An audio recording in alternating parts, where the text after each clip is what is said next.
কিভাবে আশা করেন যে ইউনূসের বিরুদ্ধে কেউ লিখবে? ইউনূস তো ওই ভণ্ড যে বলেছিল যে আমার সমালোচনা করেন প্রাণ খুলে, তার সমালোচনা করার কারণে স্বয়ং আমাকেই জেলে নিয়ে গেছে। আমি এর থেকে তো আর বড় প্রমাণ আপনার আর নাই। আমাকে কি জন্য জেলে নিয়ে গেছে বলেন আপনি? জি, কিন্তু কেউ কেউ বলছে ডক্টর ইউনূসের সময়টা স্বর্ণযুগ ছিল। আপনি ডক্টর ইউনূসের সরকারের ডক্টর ইউনূসের স্বর্ণযুগ তার জন্য ছিল। সেই স্বর্ণযুগ নিয়ে তো আজকেও অনেক রিপোর্ট হয়েছে, আপনি দেখছেন নিশ্চয়ই। আমি আপনাকে সেই স্বর্ণযুগের উনি কি করেছেন তার একটা উদাহরণ দিই।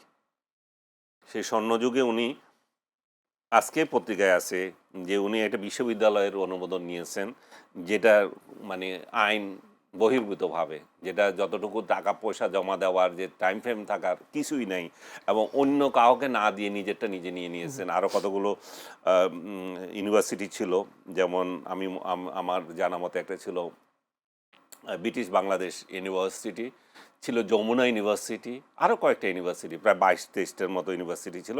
সেগুলোকে বাদ দিয়ে নিজেরটাকে নিজে নিয়ে নিয়েছেন। গ্রামীণ পরবর্তীতে এরা হয়তো পরবর্তীতে পাবে, কিন্তু উনি ওনার আমলে ওনারটাই নিয়ে নিয়েছেন। যে গ্রামীণের 2 প্রতিষ্ঠান প্রায় ই ওয়ালেট এবং রিক্রুটিং এজেন্সির লাইসেন্স, এই প্রতিষ্ঠানগুলো ই ওয়ালেট একটা নিয়ে গেছে, কি সমাধান না কি জানি নাম দিয়ে, আর একটা রিক্রুটিং এজেন্সি নিয়েছে। কতটা নিচে নেমেছে দেখেন। শপথের আগে শ্রম আইনে দণ্ডপ্রাপ্ত মামলার খালাস, পরে নিষ্পত্তি, 7টি মামলা। একটা দণ্ড খালাস করছেন, পরে একবার নিষ্পত্তি করে দিয়েছেন। কত বড় বাটপাড়িটা দেখেন। নিজে ক্ষমতায় বসে নিজের মামলাগুলো খালাস করছেন, নিজে আয়কর যতগুলো ছিল সে আয়কর মাফ করছেন, এবং গ্রামীণ ব্যাংকের যে সরকারি যে 25% ছিল অংশীদারিত্ব, সেটাতে নামিয়ে 10% করে দিয়েছেন। গ্রামীণ ব্যাংককে 5 বছরের জন্য কর থেকে মুক্ত করে দিয়েছেন, যেটা 1000 কোটি টাকা কর আসে।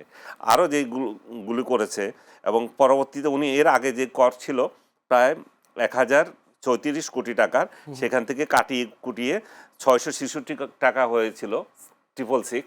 এই 666ও দেন নাই, এটাও আবার দেন না, এটাও মাফ করে দিয়েছেন। এর থেকে নির্লজ্জ বেহায়াপনা বাংলাদেশের কোনো সরকার প্রধান আপনি দেখেছেন কিনা আমি জানি না, যে ক্ষমতা এসে করেছে। এবং এটা তো কমপ্লিট সংবিধান এবং আইন, শপথভঙ্গ সব কিছু এখানে আছে।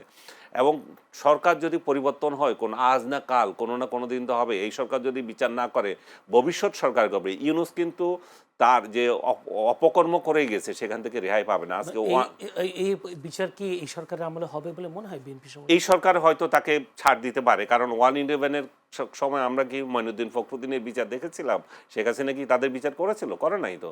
নিশ্চয়ই তাদের সাথে এমন আন্ডারস্ট্যান্ডিং ছিল যে ঠিক আছে, আমাদের ক্ষমতা আসার ক্ষেত্রে যেহেতু তারাই মানে ভাই তুই গেছিস, এটাতে দেশ রক্ষা হয়েছে, তাতেই খুশি আর কি। জি, তখন তো মঈনুদ্দিন ফখরুদ্দিনের আন্ডারস্ট্যান্ডিং এর মাধ্যমে বলা হয় আওয়ামী লীগ ক্ষমতা এসেছে। হ্যাঁ, এবার তো বিএনপি কি আরো আন্ডারস্ট্যান্ডিং এর ক্ষমতায় আসে নাই?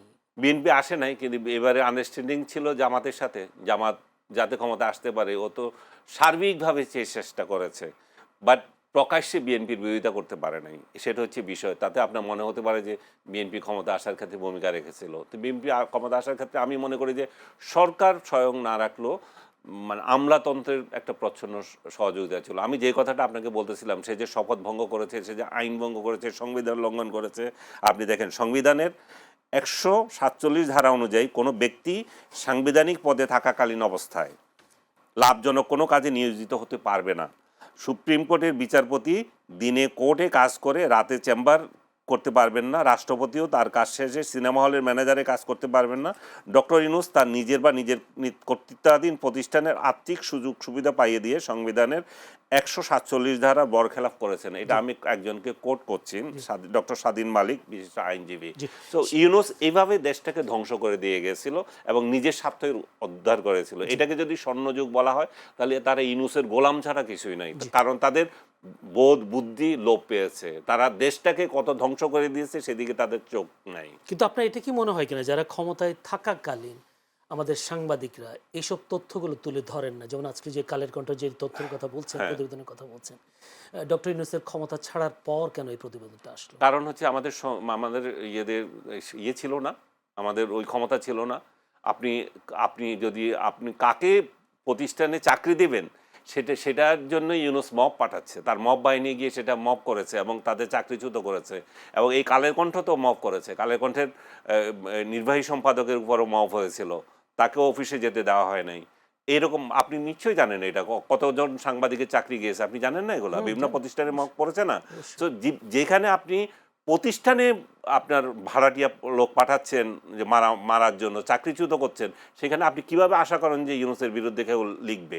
ইউনূস তো ওই ভণ্ড যে বলেছিল যে আমার সমালোচনা করেন প্রাণ খুলে, তার সমালোচনা করার কারণে স্বয়ং আমাকেই জেলে নিয়ে গেছে। আমি এর থেকে তো আর বড় প্রমাণ আপনার আর নাই। আমাকে কি জন্য জেলে নিয়ে গেছে বলেন আপনি?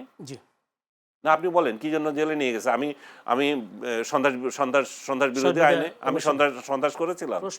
তো আমি গুলি চালিয়েছিলাম, তারা তো এখানে বলেছে সন্ত্রাস করেছে, তো এই জন্য আমাকে নিয়ে গেছে। তো ইউনূস হচ্ছে ওই ভণ্ড যে মুখে এক কথা বলে করে আরেকটা। তো সেই ক্ষেত্রে কালের কণ্ঠকে আপনি কি কালের কণ্ঠ বা অন্য নিউজ পেপার আমি তাদেরকে দায়ী করতে পারি না। যদি এখনো বলতে পারেন যে সম্মিলিতভাবে করলো না কেন, সেই জায়গায় আমার কথা আছে। যদি সাংবাদিক সমাজ ঐক্যবদ্ধ থাকতো, ইউনূসের অপশাসন নিয়ে কথা বলতে পারতো। সেই প্রশ্নটা আমি করছিলাম যে আওয়ামী লীগ আমলে যে তথ্যগুলো আওয়ামী লীগের বিরুদ্ধে উঠে নাই, আওয়ামী লীগ ক্ষমতা থেকে যাওয়ার পর আওয়ামী লীগের বিরুদ্ধে, শেখ হাসিনার বিরুদ্ধে বিভিন্ন তথ্য উপাত্ত তুলে দেওয়া হয়েছে, কত টাকা পাচার হয়েছে, কত টাকা লুপাট হয়েছে, সে বিষয়গুলো।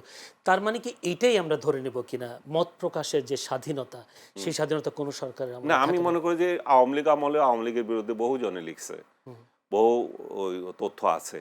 আপনি এখন যে বলতেছে এত কোটি টাকা পাচার, এগুলোর কোনো ভিত্তি নাই। এগুলো হচ্ছে ফিট করা নিউজ। এবং সত্যিকার অর্থে যদি ইনভেস্টিগেশন করে করা হয় শেখ হাসিনা কত টাকা নিয়েছে বা তার বোনের ব্যাপারে সবচেয়ে বেশি অভিযোগ আসে। প্রধানমন্ত্রী তারেক রহমানও বলেছেন, হ্যাঁ, সরকার যদি ওইটা দিয়ে থাকে তাহলে সরকার এটাতে প্রচার করছে, অন্যরা প্রচার করছে না। তো যদি এভিডেন্স অনুযায়ী দিয়ে থাকেন এবং এই যে অভিযোগগুলো আপনি করছেন সেজন্য যদি আপনি মামলা করেন, তখন এটা একটা পায়, অভিযোগটা একটা ভিত্তি পায়।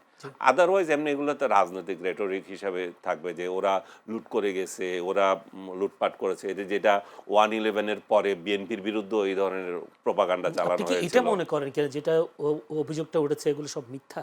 না, আমি মিথ্যা সত্যের বিষয়ে যাচ্ছি না। আমি বলছি যে এটা প্রমাণিত না।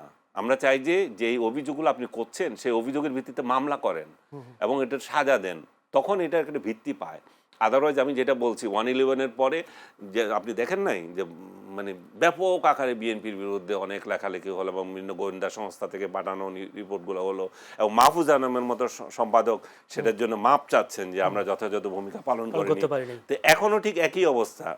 এখনো আপনি মানে পাঠানো জিনিসে দিচ্ছেন, আপনার নিজের ইনভেস্টিগেশন নাই। যেটা আজকে কালের কণ্ঠ করছে নিজেদের একটা ইনভেস্টিগেশন, সেখানে তারা তুলে ধরেছে। এরকম আমি মনে করি যে শেখ হাসিনার বিরুদ্ধেও এরকম যদি তার অভিযোগগুলো যেগুলো থাকে এরকম ইনভেস্টিগেশন করা উচিত, ইনভেস্টিগেশন করে এটা দেওয়া উচিত। কেউ তো ধোয়া তুলসী পাতা না, তাদেরকে আমরা ছেড়ে দেবো কেন?